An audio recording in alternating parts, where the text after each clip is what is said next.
The cost of this summit is expecting to top $1 billion. It doesn't exactly go arm in arm with all this talk of economic austerity, does it? That's right, and presumably these countries will be speaking about how they themselves are making cuts in spending, giving each other's ideas about how to cut spending. So Canadian taxpayers are not happy about the money being spent. Some of the things here do seem a little superfluous. There's been a fake lake built here in the media center, a tremendous fence around the city that's costing thousands, if not hundreds of thousands of dollars. Like you said, the general bill, $1 billion. RT's Lauren Lister has been on the streets with those people protesting against the G8, G20, and the spending. Canada is getting ready for a meeting of world leaders to top all others.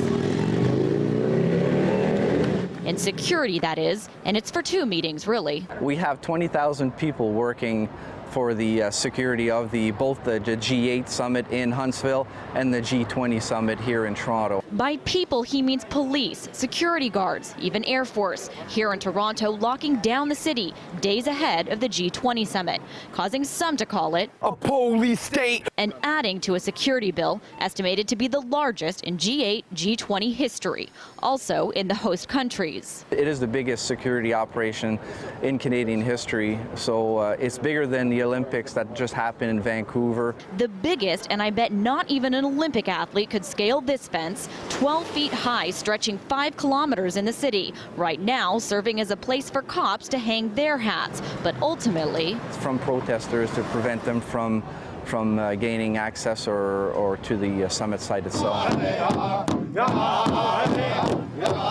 But the protesters gathering down the street at a park ahead of the summit. This is the free speech zone. Getting ready to bring their message to the G20. It's a problem of global capitalism, global corporatism, global colonization, which is ongoing. Such as these hip-hop artists. We're living right now in a police state. Say it's about much more than that. I really think it's just, the whole thing was just an effort to militarize Toronto. Illogic believes it's a response to the unrest seen in the global economic crisis. Get people used to the idea that police and these crazy measures are a normal part of your society, and people are accepting it, and it's really scary. And some Canadians do appear to welcome it. It's good. It makes me feel safe. I think we have very little control over that, so there's no point just complaining about it. But the government doesn't appear to be in control either, of the security budget at least. They're talking around the $300 million mark, but if you put everything together, we're approaching the $1 billion mark.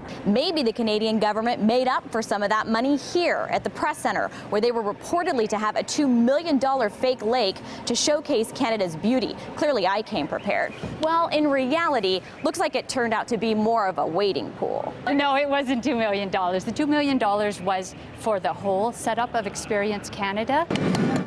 Well, maybe not. The fake lake, the pool portion was $57,000. Back outside, that's about how much money this downtown business owner expects to lose this week as he closes shop because of this. In a police state. Everything going on has scared away all the tenants and the customers. And as the leaders get ready to roll in, the protesters get ready to rise up, rebel before it's too late. Everyone looks ready. The question is, are they? Lauren Lister, RT.